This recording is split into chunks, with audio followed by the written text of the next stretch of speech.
Ma'am, जो आजकल loud speaker मस्जिदों के ऊपर से हटाने की बात की जा रही है और मस्जिदों के बाहर हनुमान चालीसा 5 बार पढ़ने की बात की जा रही है, तो उस पर क्या कहना चाहेंगे? हाँ, एक बात तो बड़ी पॉजिटिव है कि जो हनुमान चालीसा भूल गए थे, कम से कम इस बहाने वो हनुमान चालीसा को याद भी करेंगे और उसका पाठ भी करेंगे। अच्छा, बस जरूरी है कि मस्जिद के बाहर ना कर आप मस्जिद के अंदर आकर करें, बाकायदा वजू करें और टोपी लगाएं। मस्जिद में आपका खैर मकदम इस्तकबाल है। तो ये ड्रामा है सारा का सारा, क्योंकि भारत की जो एक तरह का भारत को जो बर्बाद कर दिया गया, उस पे से दिमाग हटाने के लिए जो तीर तिचूल तलवार मंदिर मस्जिद गाय गोबर पे जो एक पॉलिटिक्स हो रही थी वो खुश हो गई थी।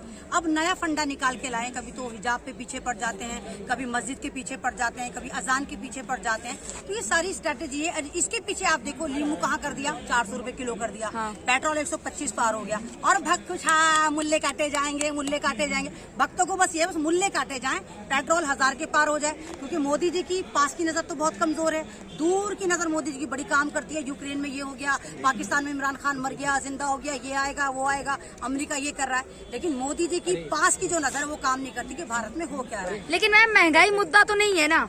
तो महंगाई मुद्दा किसका मुद्दा है? अगर हम कोई सरकार चुनते हैं तो क्या महंगाई की जिम्मेदार मैं आपका गिरेबान पकड़ूंगी? लीमू 400 रुपए किलो हो गया, किसका गिरेबान पकड़ूंगी? सरकार का गिरेबान पकड़ूंगी। ये सरकार हमारी तानाशाही नहीं है, बादशाह नहीं है। यहाँ पर लोकतंत्र चलता है। लोकतंत्र ये कहता है कि हमारा जो प्रधानीय सेवक होता है वो उन सब चीजों का जिम्मेदार होता है। 5 साल के लिए चुनकर आते हैं। हमारा डेवलपमेंट, हमारे देश में रोजगार, हमारी महिलाओं का सम्मान, भारत को डिजिटल भारत बनाने की ये काम करते हैं, ना कि हिंदू मुस्लिम करवाते हैं। 80-20 का जो ये खेला खेल रहा है पूरा भारत अच्छे से समझ चुका है। बस ये जो संतरे हैं ना, ये नहीं समझ पाए। और आज संतरों की औकात 2 रुपए की हो गई है। देखो नींबू 400 रुपए पार हो गया। 80-20 का खेला हुआ, लेकिन 80-20 के खेले में ना जो नासमझ लोग हैं वही इसमें कर रहे हैं। आप बहुत सारे आप अगर सोशल मीडिया को आप देखते हैं तो सोशल मीडिया पे मुस्लिम से ज्यादा जो मेरे हिंदू भाई हैं वो पोस्ट कर रहे हैं। आज मैंने एक पोस्ट देखी, इसमें लिखा कि मैं मंदिर पे जाके भगवा फहराऊंगा क्योंकि मेरी माँ 5 किलो राशन की लाइन में लगी है। ये किसी मुसलमान ने नहीं करा। मुसलमान करता तो शायद यूएपी लगा देते, उसके घर पे बाबा का बुलडोजर या मामा का बुलडोजर चल गया होता, या अधर्मी अपना संसद उसके घर में जाके सजा देते और फिर कहते कि रामनवमी में पत्थर फेंका, चाहे पत्थर होता भी ना। तो ये ड्रामा ज्यादा दिन तक नहीं चलेगा। आप एक गिलास में उतना ही पानी भर सकते हैं जितना भरा जाएगा। कितना आप किसी का सब्र आजमाएंगे? आप मुसलमानों को सिर्फ इसलिए इंस्टिगेट कर रहे हैं कि वो मुसलमान है, वो इस्लाम पर चल रहे हैं। आपको अजान से प्रॉब्लम है, आपको हिजाब से प्रॉब्लम है, आपको मस्जिद से प्रॉब्लम है, आपको सिर्फ मुसलमान से प्रॉब्लम है। आप चाहते क्या है? आप मुसलमान का जेनोसाइड करना चाहते हैं। और ये बात मैं नहीं कह रही है, अमेरिका की बड़ी बड़ी ऑर्गेनाइजेशन कह रही है कि भारत जेनोसाइड की तरफ पूरा मुकम्मल तौर पर खड़ा हो चुका है। 8 जो उसके स्टेप है पूरे हो चुके हैं, 2 स्टेप बचे, अब भी सुधर जाओ। यानी कि पूरा का पूरा इन्होंने एक कोऑर्डिनेट कर रखा है कि हम 20 लाख मुसलमानों को मारेंगे और उसके बाद जो 33 करोड़ मुसलमान है वो भारत छोड़कर भाग जाएंगे। कहाँ भागेंगे? तुम्हारे बाप का भारत है। इनकी माँ जहेज में लेकर आई थी भारत को। जो भारत छोड़ के मुसलमान भागेगा, नहीं भागेगा भारत को छोड़ के मुसलमान, क्योंकि हमारे पास खुला ऑप्शन था कि हम पाकिस्तान जाते, हम नहीं गए थे क्योंकि हमें अपने भारत से मोहब्बत थी। भारत का हर पेड़ गवाह है कि यहाँ पर मुसलमानों ने फांसी दी है। जिस मुल्लाओं को ये बदनाम करते हैं, जिस मस्जिद को ये बदनाम करते हैं, अगर आपको याद हो, दारुल देवबंद के 33,000 जो इमाम थे, मौलवी जो इमामत का भाव कर रहे थे, वो कुर्बानी पर लटके थे। आप इंडिया गेट उठाकर देखिए, कहाँ पे किसी संगी का नाम लिखा है? क्या किसी संतरे ने कुर्बानी दी? किसी भगवान ने कुर्बानी दी? नागपुर की नाजायज औलादों को संतरा कह रही हूँ मैं, RSS संतरा कह रही हूँ। कौन है वो? ये सारे के सारे ये मोहन भागवत के जितने भगोड़े हैं, यही सारे के सारे इधर भाग गए, मध्य प्रदेश भाग गए, कर्नाटक भाग गए, इधर ये भगोड़े भागते रहेंगे। और मुझे पता है कि भारत लोकतंत्र से चलता था, भारत लोकतंत्र से चलेगा। बेशक थोड़ी दिन के लिए पटरी से उतार दें भारत को, संविधान को खरीदने की कोशिश करें, संविधान को बदलने की कोशिश करें, जजों को खरीद लें, लेकिन भारत फिर भी लोकतांत्रिक देश था, लोकतांत्रिक देश है, लोकतांत्रिक देश रहेगा। इनके बाप में हिम्मत नहीं कि भारत से मुसलमानों को भगा कर कैसे होगा? ये खत्म कैसे होगा? दोनों का खत्म इस तरह होगा कि आप लोगों को, तमाम लोगों को इसमें आगे आना होगा। अगर मुसलमान पे यहाँ चाहते हैं, आपको भी आगे आना होगा। नहीं तो मैं तो आगे हूँ, मैं आगे हूँ जब तो आप पीछे हैं मेरे, जब तो आप माइक लगा के मेरे पीछे मेरा इंटरव्यू ले रहे हैं। जब मैं आगे हूँ जब तो ले रहे हैं ना आप। आपको पता है कि ये आवाज उठा रही है, लगातार उठा रही है, जब तो आप मेरा इंटरव्यू ले रहे हैं ना। मैं तो आगे हूँ, मैं तो हर जगह अपने पे FIR करवा लेती, कुछ भी बोल देती हूँ। मैं सरकार का जुल्म बर्दाश्त नहीं करती और ना मैं मुसलमानों की आवाज उठाती हूँ। किसी भी कम्युनिटी पे जुल्म होता है मैं उसके खिलाफ आवाज उठाती हूँ, चाहे वो दलितों पर हो, चाहे वो किसानों पर हो, चाहे वो जवानों पर हो, चाहे वो हिंदुओं पे हो, चाहे किसी पर भी हो। मैं हर जुल्म के खिलाफ आवाज उठाती हूँ। अब तक 4-5 FIR करवा चुकी हूँ। क्या होगा? अगर जेल में डालेंगे ज्यादा क्या करेंगे? जेल के बाद फिर भी रिहाई है, हम फिर भी जेल में हैं। हमारी आजादी छीन ली गई, हमें पहनने की आजादी नहीं, हमें ओढ़ने की आजादी नहीं, हमें बोलने की आजादी नहीं, हम कुछ कर नहीं सकते। चाहे हमें जेल में डालो, चाहे हम जेल के बाहर हैं, हमें तो अभी मानसिकता गुलाम कर दिया इन्होंने। जेल से डर नहीं लगता, और भारत में इतनी जेलें है ही नहीं जहाँ पर ये मुसलमानों को 40 करोड़ मुसलमानों को भर दें। अगर है तो बाप की हिम्मत है तो डालो, डाल के दिखाओ ना, क्यों नहीं डाल दो, डाल दो 40 करोड़ मुसलमानों को जेल में। रंग से क्या परहेज है आपका? संतरा रंग दे रहे थे भगवा को, भगवा से क्या परहेज है? भगवा को हमें भगवा से परहेज नहीं है, इनको हरे रंग से परहेज है, और हरा रंग मुसलमानों से कर देते हैं। अबे जाहिलो, अगर हरा रंग मुसलमानों का होता ना तो भूखे मर जाओगे। पेड़ पौधे, जिस क्रोमा में बैठ कर तुम भूतों की तरह चिल्लाते हो, चीखते हो, भौंकते हो, वो भी क्रोमा करता, क्रोमा भी ग्रीन ही होता है। तो रंगों पर किसी का इख्तियार नहीं होता, ना संतरा किसी की पपौती है, ना नींबू किसी की पपौती है, ना हरा रंग मुसलमानों की पहचान है। तो ये ड्रामेबाजी रंगों में बांटना बंद करो। इंसान का खून निकाल के देखो, आप अपना खून निकालो, किसी नॉन मुस्लिम का निकालो, सरदार का निकालो, दलित का निकालो, सबका लाल है। हमारी आंखें भी दो हैं, तुम्हारी आंखें भी दो, चार तो नहीं है हमारी किसी की।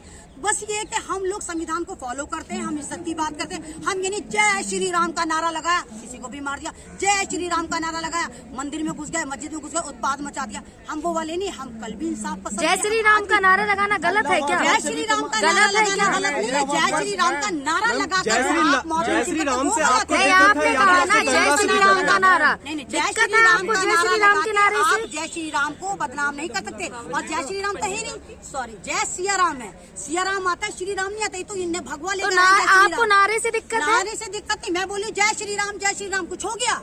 मैं कहती हूँ मैं राम वाली, मैं राम को मानती हूँ, मैं तमाम मजहब का एहतराम करती हूँ। मुझे देखा किसी वीडियो मैंने राम को गाली दी? हाँ, ये अल्लाह को गाली देते हैं, ये कलाम पाक को गाली देते हैं, ये मस्जिद को गाली देते हैं, ये कलाम सबको गाली देते हैं, मुसलमान को गाली देते हैं। लेकिन कोई एक मुसलमान आपको नजर नहीं आएगा जो दूसरी कम्युनिटी को गाली दे, दूसरे मजहब को गाली दे।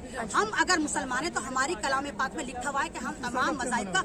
लेकिन मैम, नारा तो हम कहीं भी लगा सकते हैं, रास्ते पे चल के लगा सकते हैं, चाहे मस्जिद के बाहर लगाएं, रास्ते पे चलकर लगाइए, चाहे मस्जिद के बाहर लगाएं। कम्युनिटी को एक को पकड़ ले, और एक तरह से मैं तो सुअरों का झुंड कहूंगी, आज और एक बंदे को पकड़ के मारे और जय श्री राम का नारा लगाए, वो राम को बदनाम कर रहे हैं। राम की तालीमात ऐसी नहीं थी। राम एक, आप ये देखिए कि राम सत्ता की लड़ाई ना लड़ने के बाद वनवास चले गए थे। राम की तो ये पैर की जूते के बराबर नहीं, राम को तो डुबोने वाले ही हैं। अब राम का नारा नहीं लगा तो कृष्ण के पीछे चले गए, अब कृष्ण जी भी इनको फ्लॉप लगे तो अब कहाँ पहुंच गए, अब हनुमान के पीछे चले गए। चलो भाई, इस बहाने सबको हनुमान चालीसा तो याद होगा। मैं तो बहुत खुश हूँ, चलो हनुमान चालीसा अगर ये पढ़ रहे हैं, मैं अप्रिशिएट करती हूँ और कहती हूँ वाकई अपने मजहब की तरफ जाएंगे तो सही, पढ़ेंगे तो सही कि मजहब इनका क्या है। शहरी में इनके जगाने से क्या होगा? शहरी में तो हम खुद जाते हैं, हमारा एक आस्था का मामला है। हमें पता है हमारी शहरी खत्म कब होती है। हम तो शहरी में सोते ही नहीं है, जब हम सोते हैं तो उठेंगे कैसे? हम तो शहरी करते ही सोते हैं, धर्म की रक्षा करते हैं। तो हु आर यू? कौन होते हैं हिंदू धर्म की रक्षा करने वाले? किसने दी इनको ये आजादी? किसने दिया इनको ठेका? या कर ठेके निकल रहे हैं गवर्नमेंट के? लो भाई, हिंदू मजहब के ठेकेदार बन जाओ, मुसलमान मजहब के ठेकेदार बन जाओ। जैसे हमारे मजहब के ठेकेदार बने हुए ना, हाई प्रोफाइल मुल्ला जितने बने हुए मजहब के ठेकेदार नहीं बोलेंगे। कब बोलेंगे? मास्क लगा लीजिए, उचित दूरी बना लीजिए, ये करिए, ईद पे यहाँ मत जाइए। तुम्हें इसलिए बना रखा है हमने, जहाँ पर बोलना चाहिए वहाँ नहीं बोलेंगे, जहाँ नहीं बोलना चाहिए। आप क्या चाहती हैं? आप क्या चाहती? जो हम हनुमान आजादी चाहते हैं, जुल्म के खिलाफ आजादी। किससे चाहती हैं आप? आजाद भारत में रह रही हैं। आजाद भारत में नहीं है, ये आजाद भारत 14 के आप आजाद भारत में रह रही हैं और आप कह रही हैं आजादी होगा। मैडम, आप फिर गोदी मीडिया से इंस्पायर्ड होंगी, आप जरूर गोदी मीडिया। मतलब आपसे अगर सवाल पूछा तो मोदी मीडिया से आपके सवाल आपके सवाल पूछा था, आप जुल्म के खिलाफ आप होता था प्रोटेस्ट। आपने कहा आजादी चाहिए। आजाद भारत नहीं है, तभी तो आप यहाँ पर नहीं। अगर सब कुछ चंगसी होता आप यहाँ पर आते। मैं रोजे में यहाँ पर नहीं, आपने कहा ना आजाद भारत। आजाद भारत नहीं है, आजाद भारत सिर्फ लिखत में है।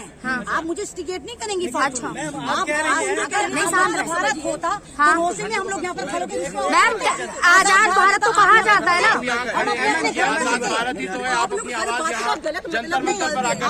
गलत मतलब की बात। हम अपनी आवाज को पहुंचाने आए कि हमारे पे जुल्म हो रहा है, लगातार जुल्म हो रहा है, हमारे हिजाब पर जुल्म हो रहा है, हमारे मजहब पे जुल्म हो रहा है, हमारे नौजवानों पे जुल्म हो रहा है, हमारी माओ पे, हमारी बहनों पे जुल्म हो रहा है। कब तक जुल्म होगा ये?